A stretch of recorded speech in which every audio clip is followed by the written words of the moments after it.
नमस्कार, मी किरण कुमार थोरात. पत्रकारितेतून थेट संवाद साधणारे न्यूज नेटवर्क, राजकीय, सामाजिक, धार्मिक, सांस्कृतिक, मनोरंजन, प्रबोधन, क्रीडा आणि गुन्हेगारी वार्ता माहितीसाठी हर्षकिरण न्यूज चॅनलला सबस्क्राईब करा. धन्यवाद. बिबट्याला जेरबंद करण्यात वन विभागाला यश. वनपरिक्षेत्र डोळखाम अंतर्गत वनपरिमंडल हिंगलोद येथील कळंभोंडे लाद्याची वाडी गावातील कृष्णा भागा आगिवले हा 8 वर्षाचा मुलगा 21 एप्रिल 2026 रोजी लाद्याची वाडी गावापासून 1 ते 1.5 किलोमीटर अंतरावर जंगलात बिबट्याच्या हल्ल्यात दुर्दैवी मृत्यू झाला होता.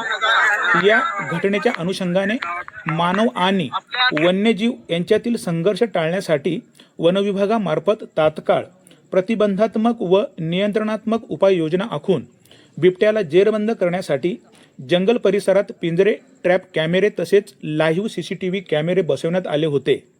शिवाय स्थानिक नागरिकांचे गस्त पथक व RRT पथकाकडून परिसरात नियमित गस्त घालून बिबट्याचा सातत्याने मागोवा घेण्यात येत होता.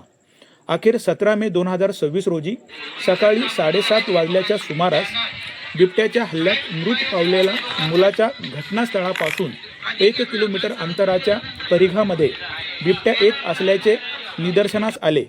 सदरच्या बिबट्याला फिजिकल पद्धतीने यशस्वीरित्या जेरबंद करण्यात वनविभागाच्या कर्मचारी पथकाला यश आले. वरिष्ठ अधिकाऱ्यांच्या मार्गदर्शनाखाली पुढील आवश्यक कार्यवाही सुरू असून परिसरातील नागरिकांमध्ये सुरक्षिततेची भावना निर्माण होण्यास मदत होत असून यापुढे मानव व वन्यजीव संघर्ष न होण्याच्या अनुषंगाने तसेच कोणताही अनुचित प्रकार घडू नये यासाठी वनविभाग आवश्यक दक्षता घेत असून प्रतिबंधात्मक उपाययोजनांसह सतत प्रयत्नशील राहील असे वरिष्ठ वनविभागाच्या अधिकाऱ्यांकडून प्रसिद्ध केलेल्या प्रेस नोटद्वारे प्रसिद्ध करून सांगण्यात आले.